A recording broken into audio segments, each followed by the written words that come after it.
Last words written in his notebook found in the Myakkahatchee Environmental Park. This development breaking just a couple hours ago, and we all know this global story centered right here in our backyard along the Sun Coast. We want to bring in ABC 7's Melissa Ratliff. She is, as you know, our digital manager, and Melissa's been working this story hard and one of the first reporters to get this information you're about to hear. So Melissa, tell us what you got. Well, I have talked to both Stephen Bertolino and I'm getting a little feedback here, sorry about that. And we got actually a copy of that notebook, that last written confession from Brian Laundrie that was found near his remains in Myakkahatchee Park. Now, evidence became public in this investigation, and we were told by the Petito family attorney that there was a meeting with the FBI Tampa where there was an exchange of Gaby's items and this notebook. And in this notebook, we saw Brian writing what happened to Gaby, or what he says happened to Gaby, a confession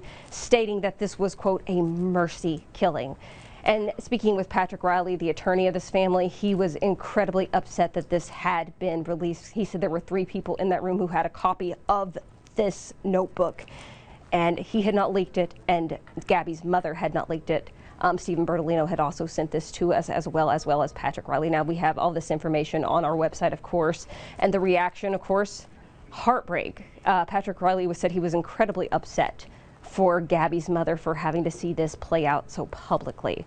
And he's calling it a mercy killing. He said, I thought this was the merciful thing to do, that Gaby had injured herself. Let's talk about that, because you and I were talking in the newsroom, and it took a while to process it. First of all, it's kind of alarming to look at that actual notebook with the handwritten notes, and it's pretty lengthy. He's going into detail, and basically Brian Laundrie, like you said, it's a mercy killing. He said he basically was putting Gaby out of his misery in this notebook, right? Yeah, well, basically what happened, he is saying, is that she got a head injury, or had suffered a head injury. They were, of course, out on a trip in Wyoming. Gaby suffered a head injury, according to these notes, and that this was strictly a mercy killing. He thought he was doing a favor, but now he knew that this was not what he should have done. He felt terrible, and he, in this note, begged people not to blame his family.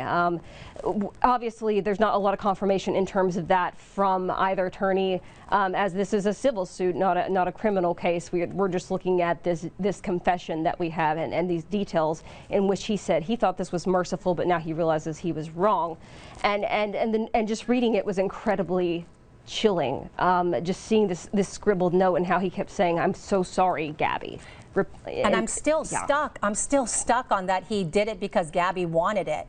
Like, she wanted to be put out of her misery, and you think, like, well, why didn't you just take her to a hospital? So there's so many questions coming out of this notebook. And is that real? Is that real? Do we take these confessions as truth? And just because you write it doesn't mean it's true. Maybe these are his last words because he's trying to save face. I mean, you can look at it 10 different ways, and that's why we're going to be talking to our law enforcement expert later on in the newscast, because they actually have a professional way of looking at these confessions, especially when somebody ends their life. But it really, really is intriguing, fascinating. It's chilling, and it's a little creepy. It's a little creepy, I have to say. Yeah, and just knowing, when I spoke to Patrick Riley not too long ago, and he was so disheartened in saying that this came out a half an hour on Fox. This was released first to Fox News.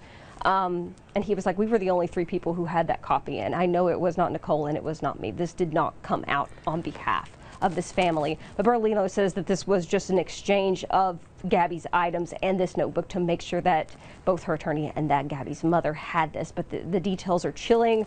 As for skepticism, like I said, this is a civil case that's going on here in Sarasota, so that's going to be more a topic for law enforcement. More to come on this. This is just we're just breaking the ice, and this is going to open a whole new can of worms and opinions and whatnot. But kudos to you for getting all that, ace reporter. Melissa, you've graduated from Top Clicks. This is very important information. The whole Sun Coast and the whole world has been waiting for this information, and now we have it. So thank you for your digging and your reporting on this. Yes, it's still so heartbreaking, even after a year later. It's almost a year later. Just my heart goes out to all those families. Thank you, Melissa. And as Melissa